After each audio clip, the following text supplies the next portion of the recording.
So it's Friday, October 19, day one of Steve's big watch event. The big day is tomorrow, Saturday, the second day of the event. But I ran into a friend of mine, an old friend, Paul, who has a red sub that was made in the early 70s that I bought in the early 80s and then ended up selling to him and in around 1983, 84. And he still has the watch. How cool is that? And I interviewed him. He had the watch with him. Okay, I'm here at Little Treasury Jewelers, and I'm here with Paul Faupel. Say hello. Hello, how are you doing? And what do you got on your wrist there? I have an old vintage Submariner Rolex. They call the Red Submariner. Right, the 1680.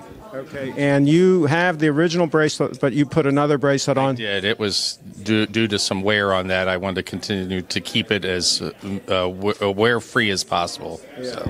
So how long have you had the watch? Let's give the backstory a little bit here.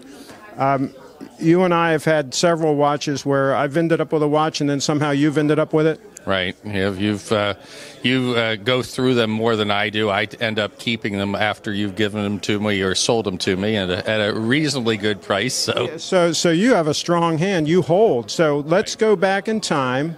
We were trying to discuss earlier, try to date this. We're probably looking at the early 80s.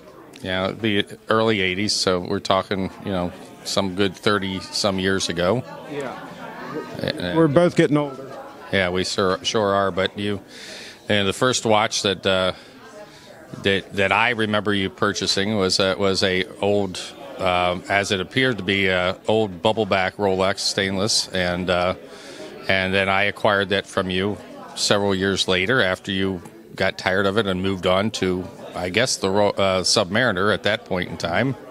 And then once again, that fell into my hands as well. So, and I've kept all of them over the years and continue to keep them. I also have an Omega Speedmaster that I got from you as well. That limited edition watch, it's super complicated. 125, 1973 Speedmaster as well. It was an anniversary watch, right? That's correct. The 125th anniversary of Omega. So. That's a beast of a watch. Of course, by today's standards, it's huge and heavy. It's you can only take it out for one day at a time and have it done. So it'll stretch your arm. There you go. So you've got this red sub now, and you've still got the Omega, and you still have the bubble back. What other watches have you picked up? I have a collection of a lot of micro manufactured watches that I have. I probably have about 30 watches now. So we've created a monster. You did, yeah. Right. Whatever I do, and sadly, this place is like eye candy for everybody here. So it's I've seen some unique watches. If I could only had that much money today. There you go. Now, what about, have you looked at the Grand Seikos yet? I did. I looked at it first. That's what I wanted to stay the most time at, so I'm going to go and look at it shortly after we discontinue this today. There you go. That is, I mean, I'll tell you what, as you know, I've worn Rolexes for 40 years.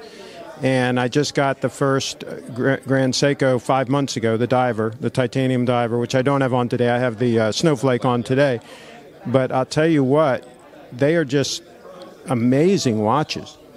Well built, and I read quite a lot on it, so I was nice to know that you guys had them out here, so I wanted to come see them. Yeah, this is the only showcase of them in the Mid-Atlantic region, as far as I know, and it's in your backyard. Yep, I just live, 20 minutes away. Well, there you go. Well, thanks for spending a little bit of time with us, and we'll do a couple of close-ups of that watch, and then we'll let you look at some really cool Grand Seikos. Thanks again. Thank you. If you enjoy local content like this, please like, comment, and share this video. If you own a local business, please join us.